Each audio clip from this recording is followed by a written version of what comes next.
అన్నాను. వాడే పాక్ ప్రధాని షహబాజ్ షరీఫ్. మర్యాద గౌరవం రెండు అక్కర్లేని పేరు, ఇవ్వాల్సిన అవసరం లేని పేరు, నిర్మోహమాటంగా తిట్టాల్సిన పేరు, తిట్టులకు అర్హత సాధించిన పేరు.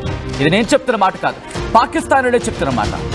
అటువంటి పాకిస్తాన్ ఇటు భారత్తో ఒప్పందానికి వచ్చింది. మరి ముఖ్యంగా ఇది సీజ్ ఫర్ వైలేషన్కి సంబంధించి మాట్లాడుకున్న సందర్భంలో మ్యూచువల్ అండర్స్టాండింగ్ అంటే ఇద్దరు కూడా మ్యూచువల్గా అంగీకరించిన తర్వాత కాల్పుల విరమణకు సంబంధించి. కానీ రాత్రి జరిగిన దుర్మార్గం శ్రీనగర్ మీద కావచ్చు, లేకపోతే ఇటు పంజాబ్ వరకు కూడా అంటూ చర్చ జరిగింది. ఇటు సోషల్ మీడియా వేదిక అంతటి దుర్మార్గానికి పాల్పడింది పాకిస్తాన్. అసలు పాకిస్తాన్లో ఏం జరుగుతోంది? నిన్న సాయంత్రం జరిగిన ఆ అంశాలను ఒక్కసారి నేను ఆ క్రోనాలజీ నుంచి చెప్తాను, ఆ తర్వాత ఇన్ డీటెయిల్గా మాట్లాడుకుందాం. Don't go anywhere. ఈరోజు చాలా ఇంట్రెస్టింగ్ ఉండబోతోంది. మీరు చూడబోయే 40 minutes or 1 hour of time, లేకపోతే చూడబోయే కంటిన్యూస్ టైం.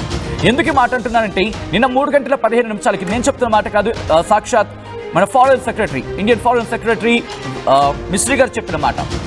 ఆయన ఏమన్నారు?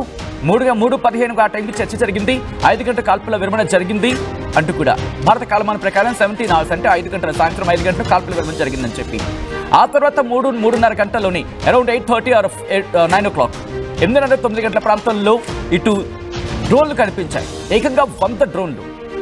అట్ ద సేమ్ టైం నర్కోటా మీద కూడా దాడికి పాల్పడ్డారు అనే అంశానికి సంబంధించి కూడా చర్చ జరిగింది. అఫీషియల్గా కూడా ట్వీట్ చేసిన సందర్భం ఉంది. ఆ తర్వాత చూసుకుంటే ఈరోజు పంజాబ్లో ఉదయం కూడా ఆ డ్రోన్ల సంబంధించి ఆ విజువల్స్ కనిపించాయంటూ ఇక చర్చ జరిగింది. ఇదన్నీ జరుగుతూ ఉంటే తెక్కలోడు ఆ ప్రధాని మేము గెలిచేశాం, మేము విజయం సాధించాం, వాడే పిచ్చాడు అనుకుంటే వాడి స్టేట్మెంట్ పట్టుకున్న నమ్మిన ప్రజలు కూడా ఇంకెంత పిచ్చోళ్ళు. అరే ఏం చేశారు అసలు? యుద్ధం చేశావా? యుద్ధం చేశాను అసలు కనీసం తుపాకీ పట్టుకుని వచ్చావా? నీ పార్లమెంట్లో నిన్నే తిట్టారు, నీ చట్టసభలో నిన్నే తిట్టారా? చీయని ఉమ్మేశారు నీ మీదే నీ పార్లమెంటేరియన్సే. నువ్వు వర్స్ట్ ఫెలో అని తిట్టారు. నువ్వు వచ్చి మేము గెలిచేసాం, వన్ ద బ్యాటిల్ విక్టరీ అంటూ చెప్పిన సందర్భం. అసలు ఇంతకీ ఏం జరిగింది? అమెరికా శాంతి చర్చలు ఇవన్నీ కూడా డీటెయిల్గా మాట్లాడుకుందాం. మనతో పాటు జియో పొలిటికల్ అనలిస్ట్ విష్ణువర్ధన్ కూడా మనతో పాటు లైవ్లో జాయిన్ అవుతున్నారు. విష్ణువర్ధన్ గారు, వెల్కమ్ టు RTV అండి. విష్ణువర్ధన్ గారు, నిన్న కాల్పుల విరమణకు సంబంధించి అది యాక్చువల్లీ కాల్పుల విరమణ ఒప్పందం కాదు, మ్యూచువల్ అండర్స్టాండింగ్. ఒక రకంగా చెప్పాలంటే పాత కాలం మనం చేసుకునే అగ్రిమెంట్స్ లాంటిదే. బట్ అక్కడ రాసుకున్నాం, ఇక్కడ నోటి మాటగా కనిపించిన మాట అని చెప్పుకోవాలి. బట్ ఎందుకు పాకిస్తాన్ ఇక్కడ ప్రభుత్వం ఏమో ఉదయం పూట కాళ్ళు పట్టుకుంటుంది, ఇటు అమెరికా కాళ్ళు పట్టుకుంది, సౌదీ అరేబియా కాళ్ళు పట్టుకుంది, దొరికిన వాడు కాళ్ళు పట్టుకుని బతిమలాడేసుకుంది. అక్కడికి మ్యూచువల్గా అండర్స్టాండింగ్ అయింది, మనం కూడా కన్ఫర్మేషన్ ఇచ్చాం 5 గంటలకి. కానీ ఎందుకు మళ్ళీ కాల్పుల విరమణకు లేకపోతే కాల్పులకు పాల్పడిందంటే ఎలా అనలైజ్ చేయొచ్చండి ఈ సినారియోని? ఇదంతా ఒక బూటకం అని చెప్పొచ్చండి. అంటే డొనాల్డ్ ట్రంప్ గారి యొక్క మధ్యత్వంతో, ఒక మీడియేషన్తో మన భారత ప్రభుత్వము యాజ్ వెల్ యాజ్ పాకిస్తాన్ ప్రభుత్వం ఇద్దరు కూడా చర్చలకు వచ్చినప్పుడు వాళ్ళ ముందు ఉన్నటువంటిది ఏంటంటే భారత్ మాత్రం వాళ్ళ మీద అంటే పాకిస్తాన్ మీద మాత్రము బాంబుల వర్షం కురిపిస్తే మాత్రం 24 hours లేచిపోతుంది పాకిస్తాన్.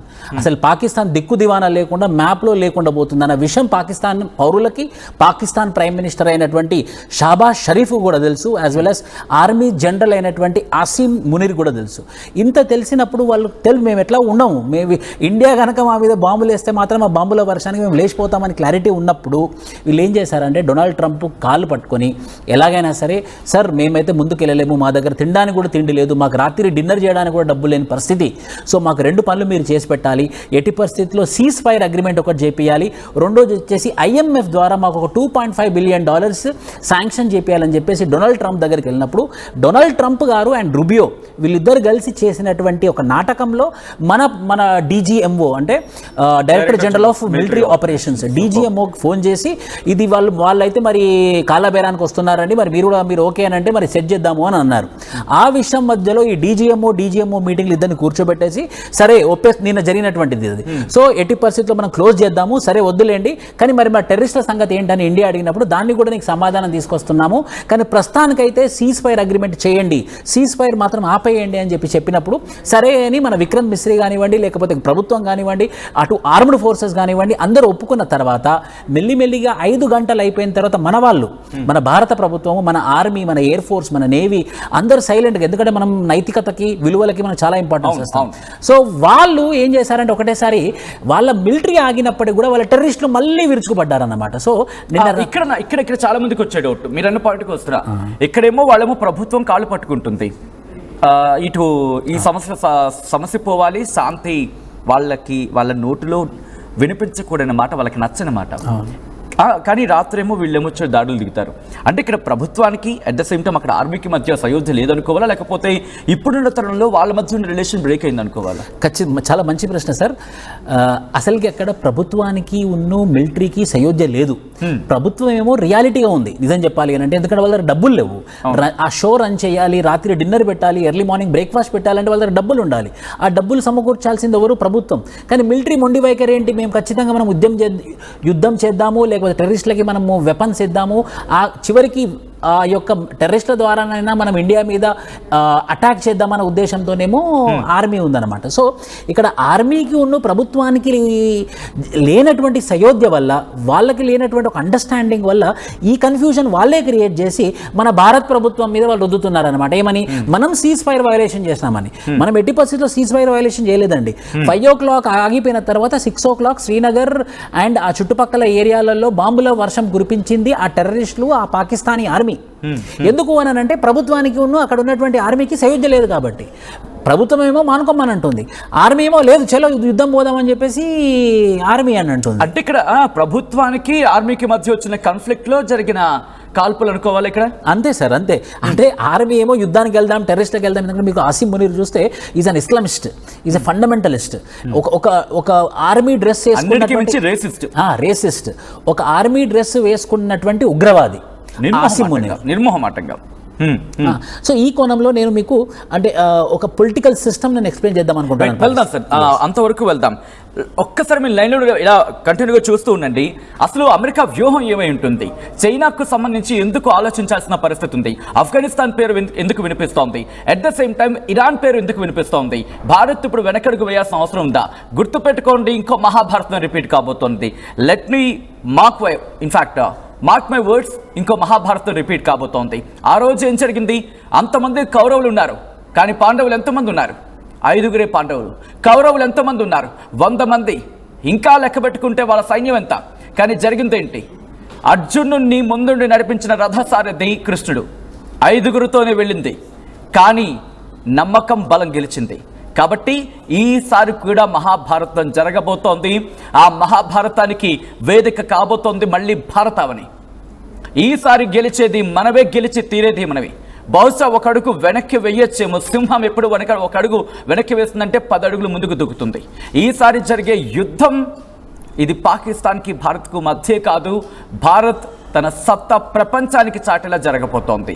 ఆ ఈక్వేషన్స్ ఏంటి, క్యాలిక్యులేషన్స్ ఏంటి, అవన్నీ మీ ముందుంచే ప్రయత్నం చేయబోతోంది RTV. ఈరోజు ఒక్కొక్కటి మాట్లాడుకుంటున్నాం. ఈసారి భారత్ వ్యూహం సరిగ్గా ఉండిపోతోంది. బట్ ఆ వ్యూహాన్ని నేను చెప్పే ప్రయత్నం చేయను, కానీ పరిస్థితులు మాత్రం చెప్పే ప్రయత్నం చేస్తా. సో మీకు అర్థమవుతూ ఉంటుంది. సో పాయింట్కి వెళ్ళే ప్రయత్నం చేస్తున్నాను. మళ్ళీ ఇక్కడ ఈరోజు అమెరికా అక్నాలజీ గురించి మాట్లాడుకుందాం. ఆ తర్వాత మళ్ళీ మనం వాళ్ళ పొలిటికల్ సిస్టమ్ గురించి వెళ్ళే ప్రయత్నం చేద్దాం. విష్ణు గారు, ఇక్కడ అమెరికా ఈ సినారియో చూస్తే ముందేమో ట్రంప్కి తెలీదు అసలు ఎన్నేళ్ళు అయింది విడిపోయి అని చెప్పి, ఏకంగా సెంచరీస్ అంటున్నాడు. 75 ఏళ్ళు అయింది కరెక్ట్గా, 75-76 అంతే మహా అయితే, 100 ఏళ్ళు అంటున్నాడు. సో ట్రంప్కి క్లారిటీ లేదు. ఆ తర్వాత మార్క్ రూబియో డిప్లొమాట్, ఆయన ఏమంటాడు, ఇది డిప్లొమాటికల్గా ఇష్యూస్ సాల్వ్ చేసుకోవాలంటాడు, వాళ్ళు చూసుకోవాలంటాడు. ఆ తర్వాత మళ్ళీ ట్రంప్ అంటాడు, వాళ్ళు చూసుకోవాల్సిన మాట అంటాడు. ఆ తర్వాత JD Vance వచ్చి అంటాడు, this is none of our business అంటాడు. But why, if at all it is none of your business, why you have involved? అనే క్వశ్చన్ రైజ్ అవుతుంది. అండ్ ఈ క్వశ్చన్కి అమెరికా కూడా సమాధానం చెప్పుకోవాల్సి ఉంటుంది. బట్ ఎందుకు ఈరోజు అమెరికా ఇన్వాల్వ్ కావాల్సి వచ్చింది? అమెరికా కనుక ఇన్వాల్వ్ కాకపోయింటే రేపు ప్రపంచ పటంలో పాకిస్తాన్ అయితే ఎగిరిపోయేది. కానీ ఎందుకు అమెరికా ఇన్వాల్వ్ కావాల్సి వచ్చింది ఈ రోజు ఈ సిచ్యువేషన్? అంటే ఎలా చూడాలి? అంటే సార్, అమెరికాకు పాకిస్తాన్కి అయితే చరిత్రాత్మకమైనటువంటి ఫ్రెండ్షిప్ ఉంది.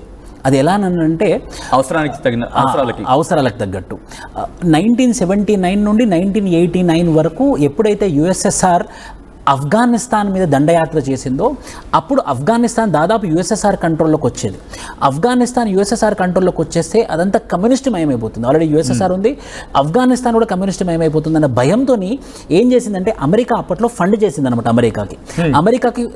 అమెరికా పాకిస్తాన్కి ఫండ్ చేసి అక్కడ ఎప్పుడూ లేనటువంటి కొత్త టెర్రరిజానికి ఇది ఒక తెర దించారనమాట. ఆ టెర్రరిజం ఏమైంది? It is funded completely by America. So this terrorism supported Afghanistan people. ఈ ఆఫ్ఘనిస్తాన్ పీపుల్ పాకిస్తాన్లో ఈ పుట్టినటువంటి టెర్రరిజం యుఎస్ఎస్ఆర్ రాకుండా చేసింది. ఇది ఏం చేసింది అంటే అమెరికాకి చాలా మంచి విషయం లాగా మారిపోయింది అనమాట. ఓహో, ఈ పాకిస్తాన్ అయినా సరే, ఈ ఆఫ్ఘనిస్తాన్ అయినా సరే ఎప్పుడైనా కూడా నా కంట్రోల్లో ఉంటే ఈ యుఎస్ఎస్ఆర్ యొక్క ఇన్ఫ్లుయెన్స్ తక్కువ అవుతుంది. రష్యా అంటే సోవియట్ యూనియన్ ఈ రష్యా యొక్క ఇన్ఫ్లుయెన్స్ తక్కువ అవుతుందని చెప్పేసి చరిత్రాత్మకమైనటువంటి దోస్తాన్ ఉంది ఎవరికి? Pakistan as well as USA. So ఎప్పుడు మళ్ళీ ఒక కాళ్ళ బేరానికి వెళ్ళినా కూడా ఆ చరిత్రాత్మకమైనటువంటి ఫ్రెండ్షిప్ ఆధారంగా యుఎస్ఏ లొంగిపోతుంది అనమాట. వస్తారు మళ్ళీ ఆ పాయింట్కి వెళ్దాం. మీరు అన్నారు చరిత్రాత్మకమైన మైత్రి సంబంధం ఉంది. రిమెంబర్, 2 గుంట నక్కలే.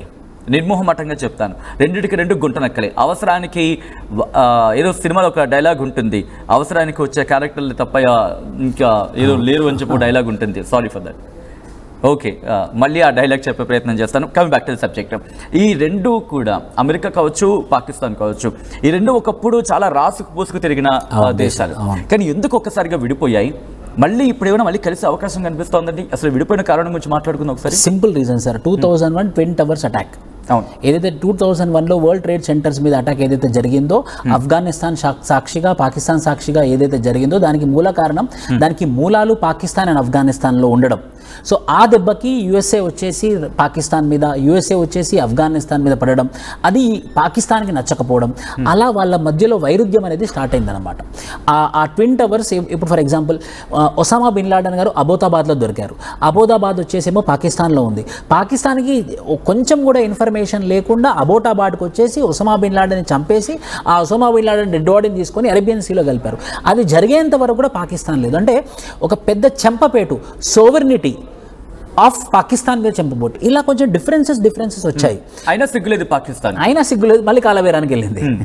సో ఈ కాళ్ళబేరానికి వెళ్ళిన తరుణంలో సరే ఎప్పటికైనా కూడా మనకు చరిత్రాత్మకమైనటువంటి ఫ్రెండ్షిప్ ఉంది కదా అని చెప్పేసి ఈ డొనాల్డ్ ట్రంప్ అవకాశాన్ని ఎలాగైనా సద్వినియోగపరచుకొని ఆ రష్యాని మనం పాకిస్తాన్ ద్వారా కంట్రోల్ చేయాలన్న ఉద్దేశంతోనే వాళ్ళు ముందుకు వచ్చారనమాట. అలా సార్. సో అంటే అది మెయిన్ బ్యాక్గ్రౌండ్ ఎప్పుడైనా కూడా. సో ఇక్కడ నుంచి నిన్న చాలా ఇంట్రెస్టింగ్ డెవలప్మెంట్. ఎందుకంటే 2 రోజుల నుంచి వాళ్ళు కాళ్ళ బేరానికి వెళ్తున్నారు, అమెరికాతో మాట్లాడుతున్నారు అని చెప్పినప్పుడు ఎటువంటి కండిషన్స్కి ఒప్పుకున్నారు అనేది ప్రధానమైన చర్చ వస్తూ ఉంటుంది. సో ఎందుకు ఆ 5 కారణాలు ఏమై ఉంటాయి? ఎందుకంటే అమెరికా మధ్యవర్తిత్వం వహించినప్పుడు ఏదో ఒక కండిషన్స్ పెడుతుంది, తనకి లాభం చూసుకునే కండిషన్స్ ఉంటుంది.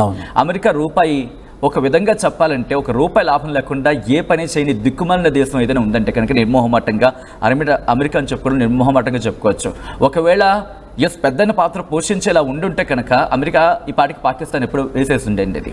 అది మళ్ళీ ఈ సబ్జెక్ట్లోకి వచ్చే ప్రయత్నం చేస్తే కనుక విష్ణు గారు, ఎందుకు అమెరికా ఇటు మధ్యవర్తిత్వం వహించాల్సి వచ్చింది? ఎందుకు మనం కాల్పుల విరమణకు వెళ్లాల్సి వచ్చింది? ఒక 5 కారణాలు చెప్పంటే ఏం చెప్తారు? అట్ ద సేమ్ టైం అమెరికాకు మనం మ్యూచువల్ అండర్స్టాండింగ్ కూడా అమెరికాకు లాభం ఏంటి ఇప్పుడు? సార్, అమెరికాకు దీనివల్ల లాభం ఏంటంటే తన యొక్క హెజమనీ. అంటే ఇప్పుడు మల్టీపోలార్ వరల్డ్ అయింది. అంటే ఒకప్పుడు ఓన్లీ యుఎస్ఏ కంట్రోల్లో ఉండేది, తర్వాత యుఎస్ఎస్ఆర్ కంట్రోల్లో ఉండేది, తర్వాత మల్టీపోలార్ వరల్డ్ వచ్చేసింది. ఈ మల్టీపోలార్ వరల్డ్ వచ్చినప్పుడు నేను మళ్ళీ నా యొక్క స్ట్రెంగ్త్ ఉంది, నేను ఇంకా మధ్యవర్తిత్వం వహిస్తున్నాను, నేను ఇంకా బిగ్ బ్రదర్ పాత్ర నాది ఇంకా తగ్గిపోలేదు అని చూపెట్టడానికి ఇది ఒక ఉదాహరణ. నెంబర్ 1. నెంబర్ 2, ఏదైతే పాకిస్తాన్లో తన ఇన్ఫ్లుయెన్స్ ఏదైతే తగ్గిపోయిందో ఆ పాకిస్తాన్ మీద మళ్ళీ నేను పట్టు తెచ్చుకోవడానికి ఇది ఒక మంచి సదవకాశం ఎవరికి? యుఎస్ఏకి. సో పాకిస్తాన్ మీద తెచ్చుకోవడానికి. 2.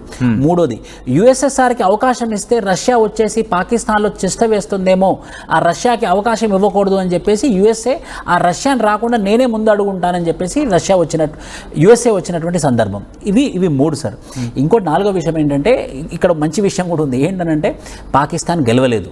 పాకిస్తాన్కి నిజంగా ఒక 24 అవర్స్ కనుక మన ఆర్మీని వదిలేస్తే మాత్రం పటాపంచలైపోతుంది. చూసారు వాళ్ళు, దానికే సగం జడిసిపోయి బంకర్లోకి పోయాడు వాళ్ళ ప్రధాని. Best example. సో ఇది ప్రాక్టికల్ రీజన్. మీరు ఎలాగో గెలవలేరు వాళ్ళతోని, వాళ్ళు బలవంతులు, మీరు బలహీనతులు. ఎప్పుడైనా కూడా బలవంతులు బలహీనతను పెట్టుకుంటే అది కాదు, అది యుద్ధం కానే కాదు. మీరు దయచేసి మీరు విత్డ్రా కావాలని చెప్పేసి ప్రాక్టికల్ అప్రోచ్తో వచ్చారనమాట. 5, ఇండియా పట్ల ఉన్నటువంటి, ఇప్పుడు ఇండియాతో జరుగుతున్నటువంటి economic resources, economic issues, economic relations కూడా అమెరికాకి ఎక్కడ దెబ్బతింటుందేమో అన్న ఉద్దేశంతో కూడా వీళ్ళు మానుకున్నారు. సో ఇక్కడ ముఖ్యంగా economical context, cultural context, historical context దృష్ట్యా అమెరికా మధ్యవర్తిత్వం వహించడమే కాకుండా నిన్న సీజ్ ఫైర్ చేయడానికి గల కారణాలు. ఓకే. సో ఇక్కడ మాట్లాడుకున్న సందర్భం, గతంలో పాకిస్తాన్ అంటే ఏంటో అమెరికాకు తెలుసు, ఎప్పుడు మాట మీద నిలబడదని చెప్పి అవగాహన క్లియర్గా ఉంది. వెన్నుపోటుకి మరో పేరు పాకిస్తాన్. దేశాల గురించి మాట్లాడుకున్న సందర్భం, మిగతా గురించి నాకు అనవసరం ఈ కాంటెక్స్లోకి వచ్చినప్పుడు. సో ఇటువంటి పాకిస్తాన్ని అమెరికా నమ్మిందా? నమ్మలేదు సార్, నమ్మలేదు. కానీ ప్రాక్టికల్గా ఉంది. అంటే ఇది ఎలా ప్రాక్టికల్గా ఉంది అని అంటే, ఎందుకు నమ్మకపోవడానికి కారణం ఏంటంటే, ఇంటర్నేషనల్ మానిటరీ ఫండ్ దగ్గరికి వెళ్ళేసి $7 బిలియన్ అప్పు కావాలని చెప్పేసి భిక్షం అడిగింది అమెరికా దగ్గరికి వచ్చేసి. ఎందుకు? వాళ్ళ యొక్క ఓటింగ్ శాతం ఎక్కువగా ఉంది IMFలో. సో భిక్షం అడిగినప్పుడు ఇంకా నువ్వేం పరిస్థితిలో యుద్ధం చేస్తావబ్బా, నీ వల్ల కాదు, నువ్వేం యుద్ధం చేస్తావు, నీ వల్ల కాదని చెప్పేసి ప్రాక్టికల్ అప్రోచ్తో యునైటెడ్ స్టేట్స్ ఆఫ్ అమెరికా ఉంది. ఇంకో విషయం కూడా మనం గ్రహించాలి సార్, ఇండైరెక్ట్గా యుఎస్ఏ కూడా టెర్రరిస్ట్లని ప్రమోట్ చేస్తుందని చెప్పుకోవచ్చు. ఎందుకు? ఈ టైంలో, యుద్ధం జరిగే టైంలో $2.5 బిలియన్ నువ్వు శాంక్షన్ చేసి $1 బిలియన్ ట్రాన్స్ఫర్ చేశావు. ఎందుకు? ఆ ఫండింగ్ అంతా టెర్రరిస్ట్ ఆర్గనైజేషన్స్కి, టెర్రరిస్ట్ స్థావరాలకు వెళ్ళడానిక? ఇప్పుడు నువ్వు ఒక్కసారిగా $1 బిలియన్ ఈ రోజున నువ్వు ఎందుకు ట్రాన్స్ఫర్ చేశావు అంటే, దీన్ని మనం చూసుకుంటే మాత్రం ఖచ్చితంగా indirectly USI is also supporting the terrorist. అయ్యో, నిర్మోహమాటంగా ఇదే అంశం నిన్న మన అసిద్రం వైసీ అన్నారు కదా, it is international monetary fund are international militant fund అని చెప్పి ఆయన క్వశ్చన్ చేశారు. సో ఇక్కడ మళ్ళీ ఆ క్వశ్చన్ కి యాడింగ్ గా నేను అడిగేది ఏంటంటే, ఎప్పుడైతే నిన్న ఈ $1 బిలియన్ అనేది ఇచ్చిందో దానికి లెక్కపత్త అడగదా? అడుగుతుంది కదా. సో అప్పుడు ఎటువంటి తటపటాయింపు వస్తుంది పాకిస్తాన్ నుంచి, అప్పుడు సమాధానం చెప్పుకోవాల్సి వస్తుంది కదా. ఖచ్చితంగా. అందుకే సార్, అంటే $2.5 బిలియన్ అన్న ఇవ్వండి అని అన్న పక్షంలో ఓన్లీ $1 బిలియన్ మాత్రమే ఇచ్చారు. కానీ తెలియని విషయం ఏంటంటే, ఆల్రెడీ $22 బిలియన్ అప్పులో ఉంది IMF తోని, వరల్డ్ బ్యాంక్ తోని సుమారుగా $40 బిలియన్ అప్పుతో ఉంది. ఇంత అప్పుతో ఉన్నటువంటి పాకిస్తాన్ ఇప్పుడు మళ్ళీ ఇంకో $1 బిలియన్ తీసుకొని ఎలా కడుతుందని యుఎస్ఏకి తెలియదా? యుఎస్ఏకి తెలిసేది $1 బిలియన్ ఇచ్చింది. కాకపోతే ఏంటంటే ఆ ఆపర్చునిస్టిక్ పాలిటిక్స్ ఉంటాయి చూసారా సార్, ఆ ఆపర్చునిస్టిక్స్ పాలిటిక్స్లో ఎలాగైనా ఈ ఆపర్చునిటీని నేను యూజ్ చేసుకొని సౌత్ ఏషియన్ కంట్రీస్లో నా యొక్క ప్రభావాన్ని పెంచుకోవాలి, సౌత్ ఏషియన్ నేషన్లో నన్ను అందరూ మర్చిపోతున్నారు, సో నేననే వాడిని ఉన్నాను, యుఎస్ఏ అనే కంట్రీ ఒకటి ఉందని గుర్తు చేయడానికే అది మధ్యవర్తి వహించింది. ఇంకో కారణం కింద మాట్లాడుకోవచ్చు F-16. ఎందుకంటే F-16కి సంబంధించి మాట్లాడుకుంటున్న సందర్భం, ఇక్కడ F-16 గురించి ఎందుకు మాట్లాడుతున్నానంటే, దాదాపుగా అందరూ మాట్లాడడానికి ఆలోచిస్తున్నారు, ఆ పేరు ఎత్తడానికే భయపడుతున్నారు. ఎందుకంటే కనుక అది అమెరికాలో తయారైంది, ఆ F-16ని భారత్ కూల్చేసిందని అంశం తీవ్రంగా చర్చ జరుగుతోంది. వాళ్ళ దగ్గర ఉన్న F-16, ఆ తర్వాత JF-17 I think subject to the collection China నుంచి తీసుకున్నవి. ప్రస్తుతం F-16ని భారత్ కూల్చేసింది. S-400 రష్యాతో తీసుకున్నది. మన సుదర్శన్ చక్రగా మాట్లాడుకుంటున్నాం. ఎప్పుడైతే కూల్చేసిందో అంటే రష్యా దగ్గర అమెరికా పరువు పోయింది. ఈ దెబ్బ చైనా కలిసి వచ్చింది. చైనాకి సంబంధించి ఇక్కడ ఆర్మ్డ్కి సంబంధించి కావచ్చు, లేకపోతే అమ్యునేషన్స్కి ఆ మార్కెట్ పెరిగింది, లేకపోతే అక్కడ ఆ మార్కెట్ బాగా రైజ్ అయింది అనేది ఒక చర్చ జరుగుతున్న నేపథ్యంలోని, దాదాపు 2 రోజుల నుంచి చర్చ జరుగుతున్న నేపథ్యంలో నిన్న శాంతి చర్చ జరిగినట్టుగా ఒక ప్రొడిక్షన్ అయితే ఉంది. ఇజ్ ఇట్ సో అండి? అంతే సార్. ఎందుకంటే అక్కడ మార్కెట్లు పడిపోతున్నాయి, F-16 ప్రొడక్షన్ మీద ఇబ్బంది పడుతుంది, తన మార్కెట్లు కుదలైపోతాయి, పెద్దన పాత్ర పోతుంది. నిజంగా అమెరికా నిజం తెలిసిపోతుంది, F-16 యొక్క నిజం తెలిసిపోతుంది. F-16 యొక్క నిజం బయటికి తెలిసిపోతే ఈ మార్కెట్ ఉండదు, ఎవరు కొనరు, అయ్యో ఇది మొదటికే మోసం అయ్యేలాగుందని చెప్పేసి ఆ కోణం కూడా ఉంటుంది. అంటే అయ్యా పాయింట్కి వచ్చారు. ఇంకా ఇగో నా దగ్గర 2 పెన్నులు ఉన్నాయి, గుర్తుపెట్టుకొని చాలా ఇంట్రెస్టింగ్ ఉండబోతోంది. నేనేం చేశానంటే, దీన్ని ఏమంటారు, IMF ఇచ్చిన డబ్బులు, ఇది అమ్యునేషన్స్. సో నేనే డబ్బులు ఇస్తాను, అట్ ద సేమ్ టైం ఈ డబ్బులతో నేనే అమ్యునేషన్ కొనేసుకుంటా. అంటే ఇప్పుడు 2 మన దగ్గరే ఉంటాయి. ట్రూ అంతేనండి. అంతే అంతే. ఎందుకంటే ఇప్పుడు చెక్ మేట్ పెట్టినట్టు చైనా దగ్గర నువ్వు కొనడానికి లేదు ఇప్పుడు. పాకిస్తాన్ గా చెప్పాలంటే బహుశా ఈ కండిషన్ కూడా వచ్చి ఉంటుంది. సో చైనా దగ్గర కొనడానికి లేదు, మళ్ళీ అమెరికా దగ్గరే కొనాలి. అంటే $1 బిలియన్ అమెరికాని ఇచ్చింది. అంటే ఆ $1 బిలియన్ మళ్ళీ అమెరికాకి వెళ్ళిపోతుంది. సో ఆ రూపాయి నా దగ్గరికి వచ్చింది. పాకిస్తాన్ నిజంగా మధ్యలో ఇక్కడ శాండ్విచ్. సో మీరు ఆయన అయితే శాండ్విచ్ అంటున్నారు, కాస్త క్లాసికల్ గా. మీరేమంటారు కమెంట్ చేయండి. ఇంట్రెస్టింగ్ కమెంట్ అయితే చదివే ప్రయత్నం చేస్తాను. Coming back to the subject. ఇప్పుడు 1 బిలియన్ ఎందుకు పాకిస్తాన్ ఆలోచించట్లేదు? ఎందుకంటే ఒక పక్క చైనా మీద రిలే అవుతోంది, చైనా మీద బేస్ అవుతోంది. అట్ ద సేమ్ టైం ఇప్పుడు అమెరికా కాళ్ళు పట్టుకుంటుంది. రెండు వదిలేస్తే ఒకనొక సందర్భంలో, ఎందుకంటే చైనాకి అమెరికా పడదు, అమెరికాకి చైనా పడదు. సో వీడు నన్ను వదిలేస్తారని చెప్పి వీడిని వదిలేస్తారని చెప్పి వీడిద్దరు వదిలేస్తే పాకిస్తాన్ పరిస్థితి ఏంటి? అటువంటి ఈక్వేషన్స్ వచ్చే అవకాశం ఉందా? ఖచ్చితంగా ఉంది సార్. అంటే ఇప్పుడు అమెరికా వస్తే మాత్రం చైనా రాదు, మీరు చెప్పినట్టు. చైనా వస్తే మాత్రం అమెరికా, వీళ్ళు రెండు వదిలేస్తే మాత్రం పటాపంచలైపోతుంది పాకిస్తాన్. ఇక పాకిస్తాన్ ఎక్కడ మిగులుతుంది? ఎవరు సపోర్ట్ లేకుండా. టర్కీ అనే కంట్రీ వచ్చింది, దానికా కొంచెం కూడా మనసత్వం లేదు. ఫిబ్రవరి 2023లో అంత పెద్ద ఎర్త్క్వేక్ వస్తే మనం ఆపరేషన్ దోస్త్ అని చెప్పేసి నియర్లీ ఒక $100 మిలియన్ వాళ్ళకి మనం ఖర్చు పెట్టాం. వాళ్ళు డ్రోన్స్ పంపించి మన ప్రజల్ని చంపాలని చూస్తున్నారు. ఆ టర్కీ ఒక్క సపోర్ట్ మాత్రం ఉంది. ఆ టర్కీ సపోర్ట్తోనే ఏం చేయలేరు వాళ్ళు. బట్ టర్కీలో ఇది ఎర్దోగాన్కి సంబంధించి రాజకీయ లాభం కోసం చేసిన ప్రయత్నమే. ఇక్కడ ఆసిమ్ మున్నీర్ తన పదవిని దక్కించుకోవడం కోసం ఎలా ప్రయత్నం చేస్తాడో, టర్కీలో ఎర్దోగాన్ కూడా తన రాజకీయ ప్రయోజనాల కోసమే ఇటువంటి పన్నాగాలకు వెళ్తున్నాడని. నిజం sir. Erdogan is an Islamist, Erdogan is an fundamentalist. ఆయనకి ఏంటంటే పాకిస్తాన్కి సపోర్ట్ చేస్తే ఖచ్చితంగా ముస్లిం ఓట్స్, అంటే ముస్లిం సపోర్ట్, ఇస్లామిక్ కంట్రీకి సపోర్ట్ చేస్తున్నావు, అదే ఇండియాకి సపోర్ట్ చేస్తే మాత్రం ఖచ్చితంగా నాకు ఇస్లామిక్ ఓట్లు పడాయని చెప్పేసి అతని యొక్క పదవిని పదిలం చేసుకోవడం కోసమే అతను పాకిస్తాన్ సపోర్ట్ చేశాడు. కానీ వాళ్ళ ప్రజలకైనా తెలుస్తుంది, అరే ఆపరేషన్ దోస్తు ద్వారా మనకి ఇంత సహాయం చేశారే, నువ్వు ఆర్మ్స్ అండ్ అమ్యునేషన్ పంపిస్తున్నావని వాళ్ళ ప్రజలకు ఖచ్చితంగా తెలుస్తుంది దీని మీద. సో ఎర్దోగాన్ అయితే 100% is an Islamist fundamentalist who support Islam very blindly. Right. ఇక్కడ నుంచి నేను మళ్ళీ ఆసిమ్ మున్నీర్, అక్కడ ఎర్దోగాన్ ఎలాంటోడు, ఇక్కడ ఆసిమ్ మున్నీర్ అలాంటోడు, బట్ ఇంకా ఒక అడుగు ముందుకేస్తున్న వ్యక్తే. సో ఇక్కడ వినిపించే మాట ఆసిమ్ మున్నీర్ ఎక్కడ కూడా ప్రభుత్వం మాట వినట్లేదు, తన నిర్ణయంతో వెళ్ళిపోతున్నాడు. కారణం గుర్తుపెట్టుకోండి, కారణం చాలా ఇంపార్టెంట్. మరికొద్ది రోజుల్లోనే రిటైర్డ్ అయిపోవాల్సిన వ్యక్తి తన పదవి కోసం ఒక దేశాన్ని ఈరోజు పటాపంచలు చేస్తున్నాడు, దేశాన్ని నరకడానికి సిద్ధంగా ఉన్నాడు. బహుశా చాలా హార్డ్ వర్డ్ అయి ఉండొచ్చు, కానీ కరెక్ట్ వర్డ్ ఇది. నిజం, తన కోసం నిజం. యాక్చువల్లీ ఒక్కసారి ఆసిమ్ మునీర్ గురించి, ఎందుకంటే ఇంతవరకు మనం ముషారఫ్ని చూసాం, ఆ తర్వాత వచ్చిన వాళ్ళని కూడా చూసాం. మొన్నటి అది ఇంకా ఆయన పేరు ఏదో బాజా ఏదో ఉంది. సో అంతవరకు కూడా చూసాం. అఫ్ కోర్స్ పాకిస్తాన్ ఆ మోడ్ని, ఆ మూమెంట్ని తీసుకువెళ్లారు. కానీ ఇంత హార్డ్గా, ఇంత దరిద్రంగా ఉన్న వాళ్ళైతే మాత్రం పాకిస్తాన్ ఇదివరకు చూసుండదేమో అనేలా ఉంది ఆసిమ్ మునీర్. అంటే రిటైర్మెంట్ దగ్గరకు వచ్చారు ఆసిమ్ మునీర్.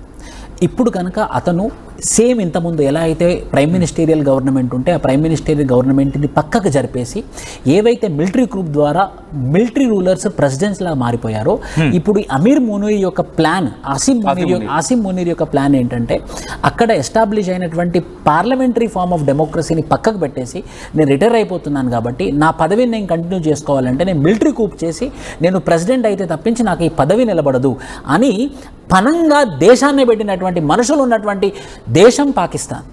నిర్మోహమాటంగా. అదే మన దేశంలో మనుషులు స్వచ్ఛందంగా ప్రాణాలు అర్పిస్తున్నారు, అర్పించడానికి రెడీగా ఉన్నారు. అదే వాళ్ళ దేశంలో ఒక పదవి కోసం, ఒక చుత్తమైనటువంటి ఒక పొజిషన్ కోసం దేశాన్నే పనంగా పెడుతున్నారు. ఇక్కడ మళ్ళీ నేను పాకిస్తాన్ గతాన్ని ఇక్కడ తవ్వే ప్రయత్నం చేస్తున్నాను, ఎందుకంటే మీరు ఈ పాయింట్కి వచ్చారు కాబట్టి. ఆసిమ్ మునీర్ విషయం వచ్చిన గతాన్ని తవ్వాల్సిందే. ఒకప్పుడు పాకిస్తాన్ భారత్తో పోటీ పడింది, ఆర్థికంగా ఒక అడుగు ముందుకు వేసే ప్రయత్నం చేసింది. ఇటువంటి గత చరిత్ర ఉన్న పాకిస్తాన్ ఎప్పుడు ఇంత దుర్మార్గపు డైవర్షన్లకు వెళ్ళిపోయింది, మరి ఎప్పుడు కూరుకుపోయిన పరిస్థితి? మాట్లాడే ప్రయత్నం చేద్దాం. విష్ణు గారు, పాకిస్తాన్ ఇప్పుడు చూస్తున్న పాకిస్తాన్ వేరు, మనతో విడిపోయినప్పుడు మనతో ఆర్థికంగా పోటీ పడి ఒక అడుగు ముందుకు వేసే ప్రయత్నం చేస్తున్న పాకిస్తాన్ వేరు. సో ఎందుకు పాకిస్తాన్ ఇంత అధపాతాళానికి పడిపోయింది? ఎక్కడ దెబ్బతింది వెళ్ళే track? Systemic failure sir, systemic failure, సిస్టంలోనే ఫెయిల్యూర్స్ ఉన్నాయి వాళ్ళకి. ఓకే, ఒక ఎగ్జాంపుల్ చెప్తాను నేను. వాళ్ళకి 1947 ఆగస్ట్ 14th వాళ్ళకి ఇండిపెండెన్స్ వచ్చింది. మనకి ఆగస్ట్ 15th 1947 ఇండిపెండెన్స్ వచ్చిన తర్వాత ఇప్పటి వరకు నియర్లీ అప్రాక్సిమేట్లీ ఒక 77 years అయినా కూడా, 76 to 77 years అయినా కూడా మనం పార్లమెంటరీ ఫార్మ్ ఆఫ్ డెమోక్రసీ, ప్రజాస్వామ్యాన్ని నమ్ముకున్నాం. అదే పాకిస్తాన్లో అయితే మొదటిగా వచ్చినటువంటి first democratic system Liaquat Ali అని చెప్పేసి 1948 నుంచి 1958 వరకు 10 years ఒక డెమోక్రటిక్ గవర్నమెంట్ ఉండే. అందులోనూ లియాఖత్ అలీ ఖాన్ అనే ప్రైమ్ మినిస్టర్ని చంపేశారు. తర్వాత 1958 నుంచి 1969 వరకు general Ayub Khan, 1969 to 1971 military coup, 2 military rules వచ్చాయి. మళ్ళీ 1971 నుంచి 1977 వరకు మళ్ళీ డెమోక్రటిక్ గవర్నమెంట్ ఉండే. 1977 నుంచి 1988 వరకు మళ్ళీ మిలిటరీ కూప్ వచ్చింది. మళ్ళీ 1988 నుంచి 1999 వరకు డెమోక్రసీ గవర్నమెంట్ ఉంది. 99 నుంచి 2007 వరకు మిలిటరీ కూప్. అంటే దీని ద్వారా మనకు అర్థమయ్యేది ఏంటంటే సార్, 4 సార్లు మిలిటరీ రూల్ చేసింది, నియర్లీ 30 సంవత్సరాలు మిలిటరీ రూల్ చేసింది. దీని ద్వారా మనకు అర్థమయ్యేది ఏంటి, ఒక అస్థిరమైనటువంటి పాలన. అది ప్రెసిడెన్షియల్ ఫార్మ్ ఆఫ్ గవర్నమెంటా, ప్రైమ్ మినిస్టీరియల్ ఫార్మ్ ఆఫ్ గవర్నమెంటా, మిలిటరీ ఫార్మ్ ఆఫ్ గవర్నమెంటా అనే క్లారిటీ లేనటువంటి దేశం ఏదైనా ఉందంటే అది పాకిస్తానే. అంత అనిశ్చితి, అంత అన్స్టేబుల్. వీడు ఉంటే వాడిని చంపడం, వీడు మిలిటరీ హెడ్ కాగానే మళ్ళీ ప్రైమ్ మినిస్టర్ని చంపడం, ఈ ప్రైమ్ మినిస్టర్ వాడిని చంపడం, అలా ఇద్దరిని చంపేశారు. లియాఖత్ అలీ ఖాన్, బెనజీర్ భుట్టో. మన దేశంలో ఒక్క ప్రైమ్ మినిస్టర్ మీద ఇప్పటివరకు ఒక అటాక్ జరిగింది except Rajiv Gandhi LTT are except Indira Gandhi because of anti sick rights. ఇవి 2 తప్పించి వాళ్ళలో వాళ్ళు ఒక పవర్ కోసం మన దగ్గర జరిగినటువంటి దాఖలు లేవు. కానీ వాళ్ళలో జరిగింది పవర్ కోసం, వాళ్ళలో వాళ్ళు కొట్టుకు చనిపోయి ఈ సిస్టమ్స్ని మార్చుకుంటూ వెళ్ళారు. అందుకే నేను ఏమన్నానంటే పాకిస్తాన్లో సిస్టమిక్ ఫెయిల్యూర్ ఉంది. అందులో ఆ సిస్టమిక్ ఫెయిల్యూర్ ఉన్న కంట్రీ, ఇంత స్టేబుల్ కంట్రీ అయినటువంటి భారతదేశాన్ని అసలుకి కొంచెం కదిలియగలదు. అసలుకి వాళ్ళు ఏ ధైర్యంతో వస్తున్నారో. మీరు ఒక క్వశ్చన్ రైజ్ చేస్తారు, భారత్ని కదిలియగలదా అని చెప్పి. కానీ ఇక్కడ మ్యాప్లో చూసుకున్న సందర్భంలో మన భారత్కి ఇక్కడ ఉంటుంది, ఏదో చిన్న మూల ఉన్నట్టు ఉంటుంది. కానీ దీన్ని హుక్ పాయింట్గా చేసుకొని ఇటు ఏషియాని టార్గెట్ చేసే ప్రయత్నంలో భాగంగానే అమెరికా ఒక ప్లాన్లో ఉంది అనే చర్చ జరుగుతుంటుంది. Is it so? ఇప్పటికీ పాకిస్తాన్ మీద అమెరికా అదే పట్టు కావాలనుకుంటుందా? అయితే ఎందుకు? ఖచ్చితంగా సార్, ఎందుకంటే చైనా ఒక ఇన్ఫ్లుయెన్స్ పెరుగుతుంది, ఇండియా ఒక సూపర్ పవర్ లాగా ఆవిర్భవిస్తుంది. మొన్న రీసెంట్గా వచ్చిన రిపోర్ట్లో మన 3rd ఎకనామిక్ పవర్లా మారింది. ఫ్యూచరిస్టిక్ అందరూ వరల్డ్ బ్యాంక్ కానివ్వండి, IMF కానివ్వండి ఏమైనా ప్రిడిక్షన్స్ చేస్తుందంటే within 20 years India is going to be the global super power అని. So India global super power అయ్యి చైనా దాని యొక్క ఇన్ఫ్లుయెన్స్ పెరిగితే దెబ్బ పడేది ఎవరి మీద సార్?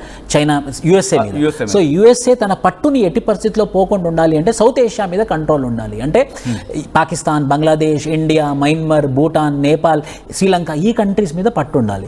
సో ఎలాగూ నేను వీక్ అవుతున్నాను, సో నేను కనీసం ఇక్కడనైనా ఇన్ఫ్లుయెన్స్ పెంచుకొని ఎక్కడైతే మినరల్ రిసోర్సెస్ ఎక్కువ ఉన్నాయో సో ఈ మినరల్ రిసోర్సెస్ ద్వారా నేను పైకి వెళ్దామన్న ఉద్దేశంతో United States of America is not living south Asia. Okay, so మీరు ఇక్కడ ఇంట్రెస్టింగ్ పాయింట్ టచ్ చేశారు. సౌత్ ఏషియా గురించి మాట్లాడుకునే సందర్భంలో శ్రీలంక కావచ్చు, లేకపోతే నేపాల్ కావచ్చు, ఈ బెల్ట్ అంతా కూడా తన గ్రిప్లో తీసుకునే ప్రయత్నం చేస్తుంది చైనా. సో అటువంటి సందర్భంలో ఇక్కడ అమెరికా ఇంకేం ఉంది? ఎందుకంటే ఇక్కడ తన ప్రభావాన్ని చైనా చూపించే ప్రయత్నం చేస్తోంది. భారత్ తన ఇన్ఫ్లుయెన్స్ని, తన ప్రభావాన్ని ఇప్పటికే ఆల్రెడీ నిలదొక్కుంది, హార్డ్ కోర్గా నిలిచింది ఆయా దేశాల్లో. మిగిలినవి కూడా మన వైపు తిరిగే రోజులు బహుశా ఎంతో దూరంలో లేవు. ఇటువంటి సినారియోలో ఇక్కడ పాకిస్తాన్ నమ్ముకుంటే మిగిలేదేంటి? బూడిద తప్ప. ఎందుకంటే ముక్కలైపోయి పాకిస్తాన్ ఎందుకు నమ్ముకుంటుంది అమెరికా? అదే సార్, ఒక మనిషి ఎప్పుడైతే కిందికి వస్తున్నాడో అప్పుడు తను చేసేటటువంటి కొన్ని రాంగ్ స్టెప్స్ వేస్తారు. ఇప్పుడు USA చేసేటటువంటిదే wrong steps United States of అమెరికాకి సపోర్ట్. ఎందుకంటే అది నా పవర్ పోతుంది, ఎలాగైనా నా పవర్ చూపించుకోవాలి. ఒక మనిషి అయినా సరే ఆ మనిషికి పవర్ పోయింది అనుకోండి, కిందికి దిగజారుతున్నాడు అనుకోండి, రాంగ్ స్టెప్స్ చేస్తాడు. నా United States of America is doing the very big steps by the name called as Donald Trump. ఒకసారి మళ్ళీ రిపీట్ చేయండి. అంటే యునైటెడ్ స్టేట్స్ ఆఫ్ అమెరికా ఏవైతే రాంగ్ స్టెప్స్ వేస్తుందో under the leadership of Donald Trump, ఆయన పేరు వాడుతూ డొనాల్డ్ ట్రంప్ ద్వారా. డొనాల్డ్ ట్రంప్ ఆయనకేంటి సార్, అమెరికా సూపర్ పవర్ కావాలి, అమెరికా షుడ్ బికమ్ బిగ్ అని చెప్పేసి ఆ ఆలోచనతో ముందుకు వచ్చినటువంటి మంచి రిపబ్లికన్ మ్యాన్. ఇప్పుడు మళ్ళీ ముందుకు రావాలి అంటే ఈ పాకిస్తాన్ లాంటి కంట్రీస్కి డబ్బులు ఇవ్వడం, మళ్ళీ వాళ్ళ ఆర్మ్స్ అండ్ అమ్యునిషన్ కొనిపించడం, డబ్బులు ఇవ్వడం, ఆర్మ్స్ అండ్ అమ్యునిషన్ కొనిపించడం. సో మార్కెట్ అతనే క్రియేట్ చేస్తున్నాడు. అంటే వాళ్ళకి అవసరం లేనివి వాళ్ళతో కొనిపిస్తున్నాడు, మళ్ళీ డబ్బులు తెచ్చుకుంటున్నాడు అనమాట. డబ్బులు ఆయన ఇప్పించే ప్రయత్నం చేస్తున్నాడు, మళ్ళీ ఆ డబ్బులు తానే లాగేసుకునే ప్రయత్నం వాళ్ళకి అవసరాన్ని క్రియేట్ చేస్తున్నాడు. ఇప్పుడు వాళ్ళకి ఆమ్సే నామినేషన్ అవసరం క్రియేట్ చేస్తున్నాడు, మళ్ళీ నా దగ్గరే కొనమని అంటున్నాడు, మళ్ళీ నా దగ్గరే కొన్న తర్వాత నా యొక్క ఎకానమీ గ్రో అవుతుంది. So this type of wrong trade అయితే జరుగుతుంది సార్. ఇప్పుడు మీరు ఈ పాయింట్కి వచ్చాడు కూడా వచ్చే ప్రయత్నించండి, చాలా ఇంట్రెస్టింగ్ ఉండబోతుంది క్వశ్చన్. సో విష్ణు గారు సమాధానం ఇవ్వబోతుందో చూద్దాం. ఇక్కడ పాకిస్తాన్, బలూచిస్తాన్, ఖైబర్ పఖ్తూన్ఖ్వా, సింధ్, ఇలా మనకి 4 ప్రొవిన్సెస్ మనకు కనిపిస్తాయి. సో ఇక్కడ ఆల్రెడీ క్వెటా నగరంగా బలూచిస్తాన్ సపరేట్ అయిపోయే ప్రయత్నం బహుశా ఇంకో కొద్ది నెలల్లోనూ జరగచ్చు. ఖైబర్ పఖ్తూన్ఖ్వా తెరికి తాలిబాన్కి సంబంధించి వాళ్ళు గట్టిగా పడుతున్నారు, అది కూడా ఎగిరిపోయే అవకాశం ఉంది. సింధ్ కూడా డిమాండ్ చేస్తోంది, లాగేయచ్చు. ఈ 3 విడిపోతే ఇటు బలూచిస్తాన్ని చైనా మైత్రి చేస్తున్న అవకాశం కనిపిస్తుందా, పాకిస్తాన్ వదిలేసి? At the same time Pakistan అమెరికాతో లింక్ అయ్యే అవకాశం ఉందా? దీనికి సమాధానం చెప్తే ఇంకో ఇంట్రెస్టింగ్ క్వశ్చన్ ఉంది. ఖచ్చితంగా సార్, బలూచిస్తాన్కి మాత్రం ఖచ్చితంగా చైనా యొక్క సపోర్ట్ ఉంది. ఎందుకంటే క్విట్టా అనేది ఒక కోస్టల్ ల్యాండ్, అంటే ఒక పెద్ద హార్బర్ ఉంది అక్కడ, సీపెక్ కూడా ఉంది. సో అది యూజ్ చేసుకుంటే మాత్రం వాళ్ళకి మంచి, they can go to Middle East, Central Asia direct route దొరుకుతుంది అన్నమాట, అరేబియా సముద్రం బేస్ చేసుకొని. సో అలా ఆ అరేబియన్ సముద్రం ద్వారా, క్విట్టా ద్వారా ఇరాన్లోకి లేకపోతే మిడిల్ ఈస్ట్లోకి, సెంట్రల్ ఏషియాలోకి వెళ్ళడానికి ఒక మంచి దారి దొరుకుతుంది బలూచిస్తాన్. ఇప్పుడు ఏంటి, వాళ్ళకి ఇచ్చేస్తే చైనా యొక్క ప్రాబల్యం పెరుగుతుంది కాబట్టి యుఎస్ఏ కూడా బలూచిస్తాన్ మీద కనబడింది. సో యుఎస్ఏ ఏమని ఉంటుంది, మీరు చైనా వద్దండి, నేనే నీకు సపోర్ట్ చేస్తానని చెప్పేసి. సో ఈ తరుణంలో బలూచిస్తాన్ పవర్ఫుల్ అవుతుంది. సో బలూచిస్తాన్ పవర్ఫుల్ అవుతే పాకిస్తాన్ వీక్ అవుతుంది. సో ఏ సందర్భం చూసుకున్నా కూడా పాకిస్తాన్కి అయితే వితిన్ ఒక 4-5-6 మంత్స్లో మాత్రము పటాపంచలయ్యే లెక్కలైతే బాగా కనబడుతున్నాయండి. సో నేను అడుగుతుంది అది, ఇప్పుడు పాకిస్తాన్ ఏముంటుంది, ఇప్పుడు చైనా నేరుగా రంగంలోకి దించి మా పొజిషన్స్, ఎందుకంటే గతంలో కూడా మాట వచ్చింది, బలూచిస్తాన్ ఒక ట్రైన్ హైజాక్ చేసినప్పుడు నువ్వు చూసుకుంటావా, నన్ను రమ్మంటావని అడిగినప్పుడు నేను చూసుకుంటావని చెప్పి సమాధానం ఇచ్చింది పాకిస్తాన్. సో అటువంటి పాకిస్తాన్ ఇప్పుడు చాలా క్లిష్ట పరిస్థితి ఎదుర్కొంటుంది కాబట్టి చైనా మిలిటరీని దించే అవకాశం కనిపిస్తుంది. ఒకవేళ అలా దిగితే ఏం జరిగే అవకాశం కనిపిస్తుంది, అసలు దించుతుందా? అది చైనా మాత్రం ఆ పని చేస్తే 1962 రిపీట్ అయినట్టే సార్. ఓకే, 1962 రిపీట్ కానీ ఇచ్చుకోదు చైనా. ఎందుకు అని అంటే 1962 రిపీట్ అయిందంటే obviously it leads to very big war. India తగ్గదు, మనకు చాలా దెబ్బతిన్నా. చైనా మాత్రము వాళ్ళ యొక్క ఆర్మ్స్ అండ్ అమ్యునేషన్, వాళ్ళ ఆర్మీని మాత్రం పాకిస్తాన్కి సపోర్ట్గా దించితే మాత్రము ఇండియాకి దెబ్బ అయితే పడుతుంది. కానీ ఇంకా మనం దెబ్బతినే పరిస్థితిలో లేము కాబట్టి మన దగ్గర కూడా arms and ammunitions, BrahMos, S-400 ఇలాంటివి ఉన్నాయి కాబట్టి మనం కూడా ధీటుగా ఉన్నాయి కాబట్టి ధీటుగా మనం జవాబు చెప్పొచ్చు. బట్ ఈ స్ట్రాటజిక్ మిస్టేక్ అయితే చేయదనుకుంటున్నాను నేను. బట్ నిన్న చైనా మాట్లాడిన సందర్భంలో పాకిస్తాన్కి మేము మద్దతుగా ఇంతవరకు కప్పిపుచ్చి ఉంచుకుంది, కానీ నిన్నటి నుంచి ఒక్కొక్కరి ఫేస్ రివీల్ అవుతుంది, ఓపెన్ అవుతున్నాయి. కరెక్ట్ మీరు అన్నమాట. ఎందుకంటే ఇటు కాల్పుల విరమణకు సంబంధించి పాకిస్తాన్ ఒరిజినల్ ఫేస్ రివీల్ అయ్యింది, ప్రభుత్వానికి వేరు, ఇటు ఉగ్రవాదులతో కలిసి ISI, ఉగ్రవాదులు, ఆర్మీ, వీళ్ళు ముగ్గురు కలిసి ఒక కూటమిగా ఏర్పడి దాడి చేస్తారని ఒక చర్చ. దాంతోపాటు అంతవరకు ఫేస్ కవర్ చేసుకున్న చైనా కూడా ఎస్ నేను పాకిస్తాన్కి మద్దతుగా చెప్పడం, ఇవన్నీ చూస్తూ ఉంటే వెనకాల ఉండి చైనా నడిపిస్తుంది అనుకోవాలి ఈక్వేషన్ పాకిస్తాన్ విషయంలో, ఎక్సెప్ట్ అమెరికాతో జరిగిన ఒప్పందం మినహా. ఖచ్చితంగా సార్, చైనాని ఎప్పుడు మనం నమ్మలేము. ఎందుకు చైనాకి చేయాల్సిన అవసరం ఉందని క్వశ్చన్ వస్తే చైనా ఏంటంటే సార్, చైనాకి లాంగ్ టర్మ్ విజన్ ఉంది, స్ట్రాటజిక్ డ్రీమ్స్ ఉన్నాయి. తను ఎప్పటికైనా సరే సౌత్ ఏషియాలో టాప్ పవర్, సూపర్ పవర్ అవ్వాలని ఉంది. సో దానికి ఛాలెంజ్ ఎవరు ఇస్తున్నారు అని అంటే ఇండియానే ఇస్తుంది. రెండో విషయం, మంచి మార్కెట్, అంటే ఎక్కడైతే ఎక్కువ గూడ్స్ అండ్ సర్వీసెస్ కొనాలి అని అంటే చైనా హబ్. కానీ చైనాకి ఆల్టర్నేటివ్ ఏంటి, ఇండియా. సో ఇండియా గ్రో అయితే నా మార్కెట్ దెబ్బతింటుంది. సో నేను ఇండియా గ్రో కానివ్వకుండా చూసుకోవాలి, అప్పుడు నా మార్కెట్ ఉంటుంది. సో అంత మార్కెట్ ప్రిన్సిపల్ సార్, అంత capitalistic mind set. So market నా దెబ్బతినకుండా ఉండాలి అని అంటే మాత్రం ఇండియా ఉండకూడదు. సో ఇండియాని లేపేయాలి అని అంటే నేను పాకిస్తాన్కి సపోర్ట్ ఇవ్వాలి. సో ఇలా ఇండియాని వీక్ చేయాలన్న ఆలోచన మాత్రం ఎప్పటికీ చైనా ఉంటుంది ఆర్థిక దృష్ట్యా. సో కానీ ఆ స్టెప్ చేస్తే మాత్రం ఇండియా ఖచ్చితంగా ఊరుకోదు, మనం కూడా రిటాలియేట్ కావాల్సి వస్తుంది. So 1962 will be repeat if China supports Pakistan. కానీ అప్పటి పాత రోజులు కాదు, భారత్ మారింది. అవును, ఇండియా చేంజ్డ్.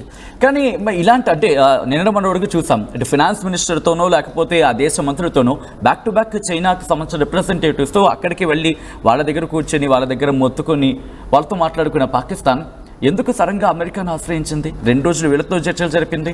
అంటే సాధారణంగా చైనాతో ఈక్వేషన్ నడుపుతున్నప్పుడు అమెరికా ఆలోచన అనేది రాదు, వస్తే తేడా కొడుతుంది, అమెరికా ఒప్పుకోదు, బయలుదేరి ఉంటుంది. కానీ ఇక్కడ ఎందుకు అమెరికా ఒప్పుకుంది, వీళ్ళంతా ఇక్కడికి వెళ్ళాల్సి వచ్చింది, చైనా ఏం జరుగుతుంది ఇక్కడ ఈ సినారియోలో? అంటే సార్, అంటే షాబాజ్ షరీఫ్ చెప్పినట్టు వాళ్ళ పార్లమెంట్లో, వాళ్ళ నేషనల్ అసెంబ్లీలో చాలా క్లియర్గా చెప్పాడు. ఆయన ఏమని చెప్పాడంటే, మన దగ్గర డబ్బులు లేవు, ప్రజలు యుద్ధం కోరుకోవట్లేదు, మన దగ్గర ఉన్నటువంటి ఆయిల్ ఒక 10 రోజులకు మాత్రమే సరిపోతుంది, మిలిటరీ అలసిపోయింది, డబ్బులు ఇవ్వడానికి మన దగ్గర డబ్బులు లేవు, అప్పు పుట్టట్లేదు. సో ఈ పరిస్థితులలో యుద్ధం మనం చేస్తే మాత్రం మనమే నష్టపోతామని స్వతహాగా వాళ్ళ ప్రైమ్ మినిస్టర్ చెప్పాడు. కాబట్టి కాళ్ళ బేరానికి వెళ్ళుంటాడు అన్నది నిజం. ఎందుకంటే సార్, మన దగ్గర గూడ్స్ లేకపోతే, మన దగ్గర ఇన్కమ్ లేకపోతే, మన దగ్గర రిసోర్సెస్ లేకపోతే, ఒక యుద్ధం అనేది డబ్బుతో కూడుకున్నటువంటి పని, కోట్లతో కూడుకున్నటువంటి పని. వాళ్ళు ఎలా చేయగలుగుతారు? సో అదైతే ఖచ్చితంగా ఉంది sir reason. So they don't have resources. So మీరంటే రిసోర్సెస్ లేవు, ఇదో కారణం అయి ఉండొచ్చు. ఇప్పుడు అమెరికాతో ఎప్పుడైతే పాకిస్తాన్ జతకట్టిందో చైనా సపోర్ట్ ఉంటుందా? బట్ ఈ ఈక్వేషన్లో ఒక దేశానికి 2 శత్రువులు మిత్రులు అవుతున్నారా మళ్ళీ వాళ్ళిద్దరు? నేను ఎందుకు ఈ మాట అంటున్నానంటే, పాకిస్తాన్ సబ్జెక్ట్లో ఇటు చైనాకి అమెరికాకి పడదు, కానీ వీళ్ళిద్దరూ ఇక్కడ ఇండైరెక్ట్ గా మళ్ళీ పాకిస్తాన్కి సపోర్ట్ ఇస్తున్నారు. సో ఇద్దరు శత్రువుని మిత్రులు చేస్తుందా పాకిస్తాన్? ట్రయాంగులర్ లవ్ స్టోరీ అవుతుంది అప్పుడు. బట్ అది ఖచ్చితంగా కాకపోవచ్చు సార్. ఎందుకనంటే డొనాల్డ్ ట్రంప్ పర్సనల్గా ఈ హేట్ చైనా. సో పాకిస్తాన్ కూడా హేట్ చేస్తున్నాడు కదండి, ఎందుకంటే మీరు వద్దురా మా దేశంలోకి రావద్దు అని చెప్పి ట్రావెల్ బ్యాన్ వేశాడు. అంటే నాకు అదే కోపం వస్తుంది నేటి నుంచి. నాకు చాలా మంది అడుగుతున్న క్వశ్చన్ అది, పాకిస్తాన్ అంత ద్వేషించిన ట్రంప్ ఎందుకు ఇటువంటి నిర్ణయం తీసుకున్నాడండి? సౌత్ ఏషియాలో పట్టు బిగించుకోవాలని సార్. ఓకే, సౌత్ ఏషియా మీద పట్టు పోకూడదు. నేను వదిలేస్తే ఈ సౌత్ ఏషియా మీద పట్టు రష్యా తీసుకునే అవకాశం ఉంది. ఆల్రెడీ నేను వీక్ అయిపోయానని ఒకటే ఒక కారణం చేత. ఇదైతే మెయిన్ కారణం. అంటే ఒక రకంగా చెప్పాలంటే యుక్రెయిన్ పాత్ర ఈరోజు పాకిస్తాన్ అయింది. యుక్రెయిన్ పాత్ర ఇప్పుడు పాకిస్తాన్. బట్ అక్కడ యుక్రెయిన్ అధ్యక్షుడు జెలెన్స్కీ నువ్వు నీతో సంబంధం లేదన్నట్టు చాలా డేరింగ్ గా వెళ్ళాడు. బట్ ఇక్కడ కాలు పట్టుకోవాల్సి, అక్కడ రిసోర్సెస్ ఉన్నాయి, ఇక్కడ రిసోర్సెస్ లేవు. That is the problem. Everything అంత ఎకానమీ కదా సార్, అంత రిసోర్సెస్. ఎవరు డబ్బులు ఉంటే ఈ క్యాపిటలిస్టిక్ వరల్డ్ లో వాళ్ళే ముందుకెళ్తారు. సో రిసోర్సెస్ ఉందేమో యుక్రెయిన్ దగ్గర, రిసోర్సెస్ లేదేమో పాకిస్తాన్ దగ్గర. సో పాకిస్తాన్ కాలబేరానికి వచ్చింది. ఓకే, మళ్ళీ ఇప్పుడు నేను పాకిస్తాన్ దగ్గర కూర్చో ప్రయత్నం చేస్తున్నాను విష్ణు గారు. ఇక్కడ వాళ్ళు మీరు అన్నట్టుగా వాళ్ళకి తినడానికి తిండి గింజలకే డబ్బులు లేవు, అలాంటిది టెర్రరిజాన్ని పెంచి పోషిస్తున్నారు. ఇన్నాళ్ళు లేని ఒక వ్యతిరేకత పాకిస్తాన్ ప్రజల్లోనే వాళ్ళ ప్రభుత్వం మీదే వచ్చింది. ఇది ఎంతటికి దారితీయచ్చు అనేది నా మొదటి ప్రశ్న. నేను నిన్న నైట్ ఒక మల్టిపుల్ పాకిస్తాన్ ఛానల్స్ చూశాను సార్ కొన్ని. అందులో ప్రజలు యుద్ధం కోరుకోవట్లేదు. అంటే ప్రజలకి విరక్తి వచ్చింది వాళ్ళ ఆర్మీ పట్ల, వాళ్ళ అన్స్టేబుల్ నేచర్ వల్ల, అక్కడ జరిగేటటువంటి టెర్రరిస్ట్ యాక్టివిటీస్ వల్ల. కానీ అదే భారతదేశంలో మన ఏ మీడియా ఛానల్ చూసినా, ఎవరిని కదిలించినా కూడా ఈ టెర్రరిస్ట్ యాక్టివిటీస్కి ముగింపు పలకాలి, యుద్ధం చేయండి అని ప్రతి ఒక్క పౌరుడు, 140 కోట్ల జనాభా యుద్ధం చేయండి అనే చెప్తుంది. అంటే మన దగ్గర ఉన్నంత యూనిటీ వాళ్ళ దగ్గర ఎందుకు లేదు అని అంటే, మన దగ్గర ధర్మం ఉంది, వాళ్ళ దగ్గర ధర్మం లేదు. వాళ్ళ ప్రజలకు అది అర్థమైంది. సో ఆ ప్రజలకు అది అర్థమైంది కాబట్టి ఖచ్చితంగా మనదే గెలుపు, మనదే ముందుకెళ్తుంది. వాళ్ళ దగ్గర రిసోర్సెస్ లేవన్న విషయం సార్. ఉల్లిగడ్డలు 300 రూపాయలు kg sir, 300 rupees per kg onions. Atta, గోధుమ పిండి 240 రూపాయలు కేజీ ఈరోజు. అంత ఇన్ఫ్లేషన్ ఉన్నప్పుడు వాళ్ళు ఇన్ఫ్లేషన్ పట్టించుకోవాలా, యుద్ధం చేయాలా? వాళ్ళు అన్నం తినాలా లేకపోతే బుల్లెట్లు తినాలా అన్న ఆకాంక్ష ప్రజలకు ఉండదా? పాకిస్తాన్ ప్రజలకు వాళ్ళకి సొయ్యి ఉంటుంది కదా, నేను ఎలా ముందుకెళ్ళాలి, మా పిల్లలకి ఏం పెట్టాలి భోజనం, యుద్ధం ఎందుకండి అని చెప్పేసి వాళ్ళు అంటూ ఉంటే, అక్కడ ఉన్నటువంటి టెర్రరిస్టులతో లింక్ అయినటువంటి ఆర్మీ యుద్ధం చేద్దాం అని అంటుంది.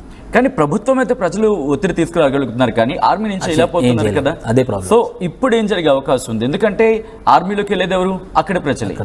సో ఇటువంటి పరిస్థితులు ఉంటాయి కాబట్టి ఇది దేశ భద్రతకు ముప్పు వాటిల్లే అవకాశం కనిపిస్తుందా పాకిస్తాన్ విషయంలో? ఖచ్చితంగా. అందుకే నేషనల్ సెక్యూరిటీ, అందుకే అతి త్వరలో పాకిస్తాన్ ముక్కలు కాబోతుంది. ఒకటేమో పఖ్తునిస్తాన్, ఇంకోటేమో సింధుస్థాన్, బలోచిస్తాన్, అండ్ మిగిలిపోయింది పాకిస్తాన్. ఓకే, సో ఇక్కడ ఐ థింక్ పాకిస్తాన్ మాత్రం ఒకటి అర్థం చేసుకోవాలి. Pakistan should understand one thing. మీ ఆర్మీయే భయపడింది, మీ ఆర్మీయే వణికిపోతోంది, కాబట్టి మీ ఆర్మీలోకి వచ్చేందుకు ఎవడూ సిద్ధపడ్డు. ఇక మిగిలేది మీ ఆర్మీ అని మీరు మొత్తుకునేది ఒకటి, మీ టెర్రరిస్టులు మాత్రమే. అది మీరు మీ ఆర్మీ అనుకుంటే మీ కర్మ, అది మీ ఆర్మీ అనుకుంటే కర్మ. నెక్స్ట్ పాకిస్తాన్లో అర్థమైంది ఎందుకు టెర్రరిజంలో చేరాలి, నేను మాటిమాటికి అడిగే ప్రశ్న అనే క్వశ్చన్ ఇప్పుడు వాళ్ళలో రైజ్ అయింది.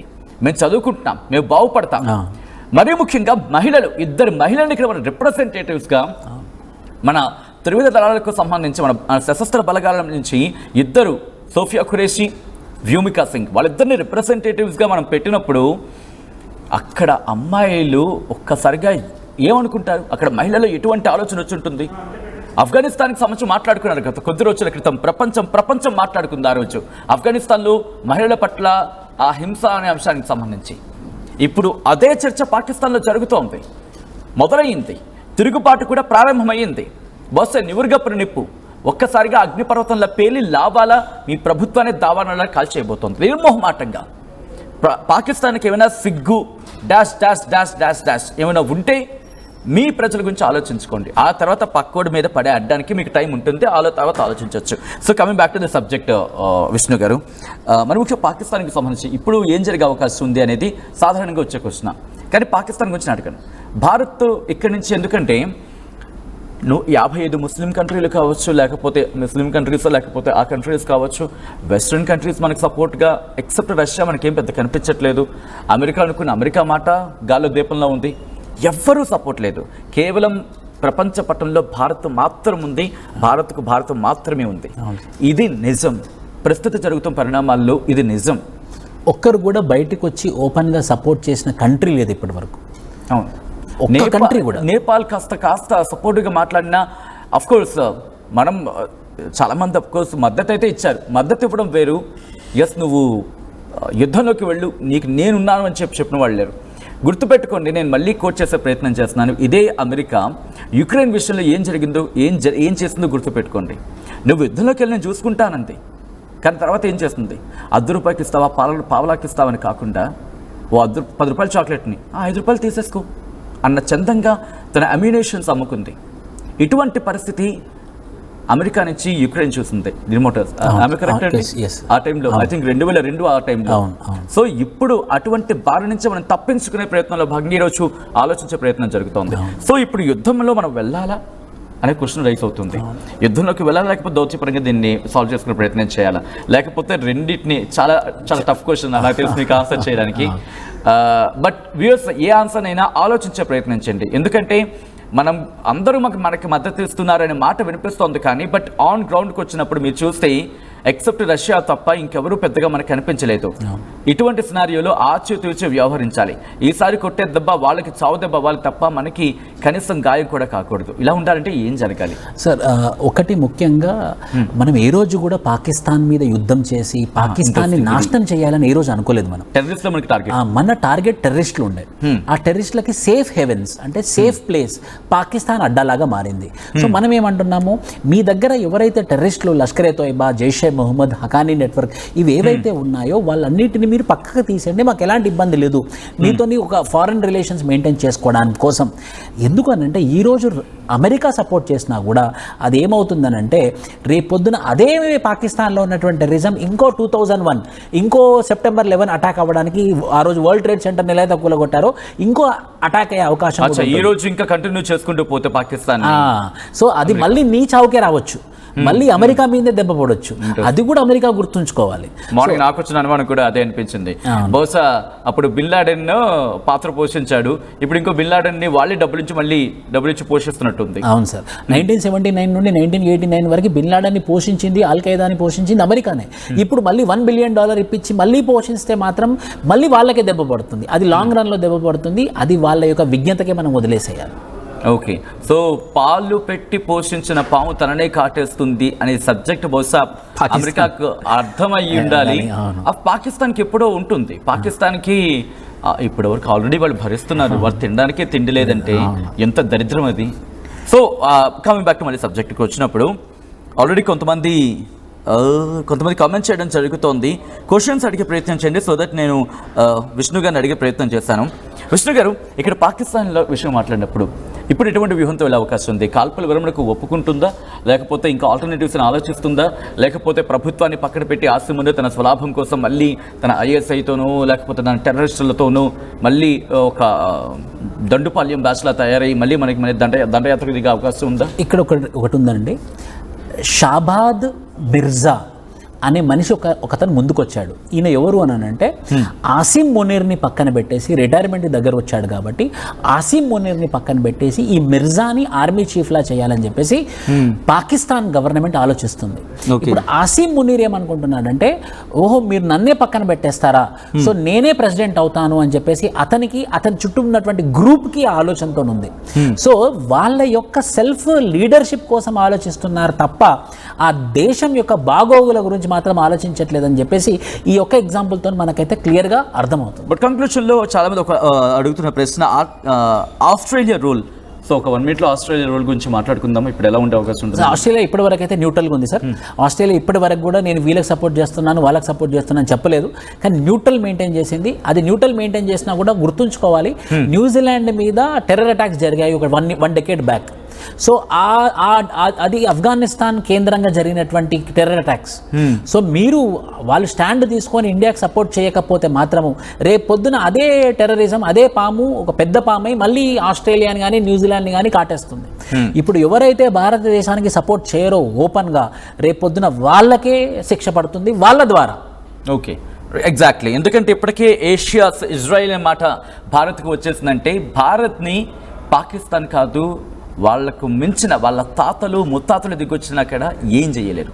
ఇది రాసి పెట్టుకుంటుంది పాకిస్తాన్ కూడా. పాకిస్తాన్ తెలిసి వచ్చింది, అందుకే భయం పట్టుకుంది, అమెరికా కాళ్ళు పట్టుకుంది. ఈ నేపథ్యంలో ఎవరైతే ఇప్పుడు భారత్కు సపోర్ట్ ఇవ్వరో, రిమెంబర్ మీరు సపోర్ట్ ఇవ్వకపోయినంత మాత్రాన భారత్కి ఏమీ కాదు. కావస్తే ఒక దీపం బుడ్డి వెలిగించుకొని పంటలు పండించుకొని తిరగలిగే బతుకు మన్నగలిగే సిచ్యువేషన్ భారత్కి తెలుసు. కానీ మీ పరిస్థితి అలా కాదు. గడ్డకట్ట చలిస్తే చచ్చిపోతారు. కాబట్టి టెర్రరిస్టులు కూడా దాడులు చేస్తే వణికిపోతారు. తినడానికి ఒక సామెత ఉంటుంది, తినడానికి మెతుకు లేదు కానీ మీసాలకి సంపంగి. Thank you so much Vishnu గారు ఫర్ జాయినింగ్ విత్ ఆర్టీవీ. అంశానికి సంబంధించి మీ విశ్లేషణ అందించే ప్రయత్నం చేసినందుకు ఇంట్రెస్టింగ్ డిస్కషన్. సో ఇది మొత్తంగా అయితే మాత్రం పాకిస్తాన్ ఒక్కసారి కనుక తొక్క జాడించే ప్రయత్నం చేస్తే కట్ చేసేందుకు భారత్ సిద్ధంగా ఉంది. మరి పాకిస్తాన్ తోక జాడిస్తుందా? ఆల్రెడీ నేను జాడించింది, దానికి జాడించుకుంటే జవాబు భారత్ ఇప్పటికే చెబుతుంది, కంటిన్యూ అవుతుంది. ఒకవేళ ఇక్కడి నుంచి కనుక పరిణామాలు మారితే ఎటువంటి అడుగులు వేస్తుంది భారత్? ఇది ఎవ్వరికీ అంచనా కూడా అందదు. ఆ వ్యూహాలు కూడా మాట్లాడుకోవడానికి చాలా చిన్నవిగా ఉంటాయి, అది చెప్పే ప్రయత్నం జరగదు. సో మీకేమనిపిస్తోంది? ఇప్పుడు ప్రపంచ దేశాలు భారత్కు అవసరమా, లేకపోతే భారత్ అవసరం ప్రపంచ దేశాలకు అవసరమా? మీరు చెప్పే ప్రయత్నం చేయండి. ఈ పాజిటివ్.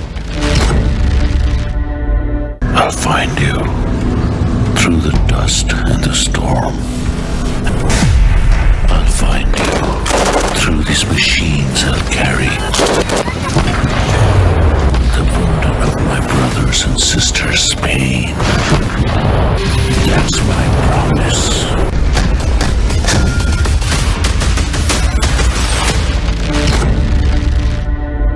I'll find you.